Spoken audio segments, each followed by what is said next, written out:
Good afternoon, YouTube, and welcome back to another episode here at WILDMAN Lifts. I'm your host, WILDMAN. Now on today's episode, this is basically going to be an advertisement for the Titan Yukon Bar. Now, if you've been following my channel for a minute, then you know that I'm recovering from a bicep injury that I had, and I had to get surgery. Now that I'm in PT and I'm able to actually start to use the bicep to strengthen, I've gotten the green light to lift and to push myself a little bit more, but within the scope of the boundaries. I'm going to be using the Yukon Bar. Now the Yukon Bar, as you can see, is curved. So it's not because there's too much weight on the ends and it's bending. This bar can take a lot of weight, trust me. Now what this curved dynamic does is it allows your shoulders to be in a very natural position. With a straight barbell, you tend to have to bring your shoulders up a lot more in order to combat the weight that's sitting on your back.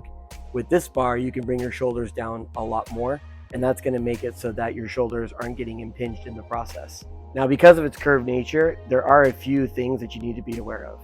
The first thing you need to be aware of is that this thing is going to roll on your back. Now, that's not necessarily a bad thing, because as it's rolling around on your back, that makes your core kick in a lot more and your legs need to stabilize it a lot better. So in my opinion, it's a good variation squat to do every once in a while, even if you're not planning to do a straight bar. The second thing that you ought to know is that this bar is actually 50 pounds. It's not 45 pounds like a typical barbell. So when you put the weights on, you have to account for the fact that it's going to be 5 pounds heavier.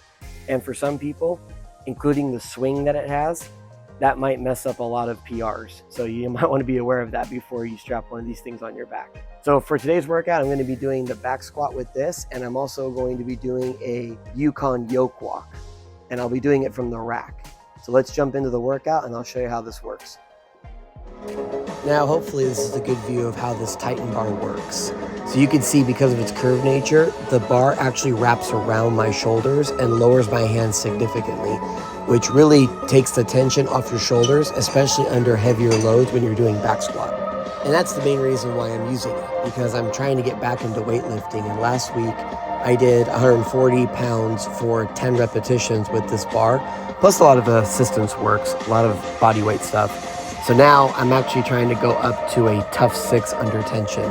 And I had a specific number in mind. And the goal was also to go very, very low as well. So I'm trying to make sure that I'm hitting the low depth and using the bar to full capacity. And as you can see, it fits perfectly back on the rack, the same way that a straight bar would. Now, believe it or not, strongmen are actually using this bar more than they're using a straight bar. And I'm seeing this kind of curved bar a lot more in strongman competitions, probably because strongmen are not really that mobile. Now for powerlifting, yes, this bar is different. So if you're a powerlifter and you're training only on this bar, I mean, you will still get stronger on it, but you still need to train with a straight bar. I'm not going to knock that or lie about that. You definitely need to have a straight bar. Now I want to apologize for my top set. This was what I was supposed to be working on today, and I thought this was going to be a super cool angle, and it probably was going to be a super cool angle if I had just backed up like 2 more steps. I would have been in full frame, so I apologize for that. But here you see the front view, and you can just see how much that curvature is lowering my hands and keeping my shoulders in a nice, safe place. So that's going to reduce the likelihood of impingements, and is really handy for what I'm trying to do right now, because I'm trying to work up from having a chronic injury. And since this was already out here, I decided to do the Yukon Yoke walk after I was done with my top set to work on my legs and core a little bit more. So I'm going to walk about 100 feet, 50 feet there, 50 feet back, and I'm going to turn around and walk back with this implement. Now, usually I walk with this implement in a straight line. I usually don't turn like this and then come back around. But since we're only doing lightweight today and I'm trying to work back up to a heavyweight, I thought that that would be appropriate today.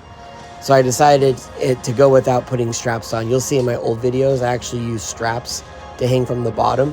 So that makes it just a little bit safer, because then if I fall, the bar's not going to come crashing down on me. But because this bar is actually curved, if it does come down on me and I trip, it's not a big a deal, because it's not a straight bar. The straight bar would actually probably crush me because my chest is too big.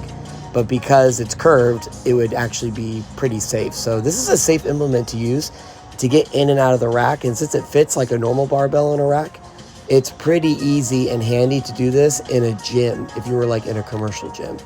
So give this a shot. This works your legs and your core like crazy, and you can do this after your back squat as a variation lift. So as you can see, this bar all by itself with a few weights is a great workout. You could do your back squats and you could do Yukon yoke walks with it to really get your strongman and your core more embraced. So this is a very good bar if you're thinking about purchasing one, and it's one that's going to last you for a very long time, because I've had this bar for many, many years. And every once in a while, I pull it out just to see and change the variation of my lifts. Or like in this case, recovering from an injury, I'll whip this out so that I can still lift heavy weights and just keep going up in the climb. And you can also bench press with this thing too. If you follow my videos long enough, you'll see that I actually use a similar curved bar to bench press. Because of that wobble, it makes me have to use my chest to stabilize it a lot more, which really activates your chest. So you could use this bar for a lot of things. I guess it would work for a deadlift too. I guess maybe for like a sumo high puller, this would be a pretty cool variation lift to do, but I wouldn't recommend it. I really appreciate everybody joining in my workout today, and I'll see you next time. And if you haven't already, please like this video and subscribe to my channel if you want to see more content like this. Thank you.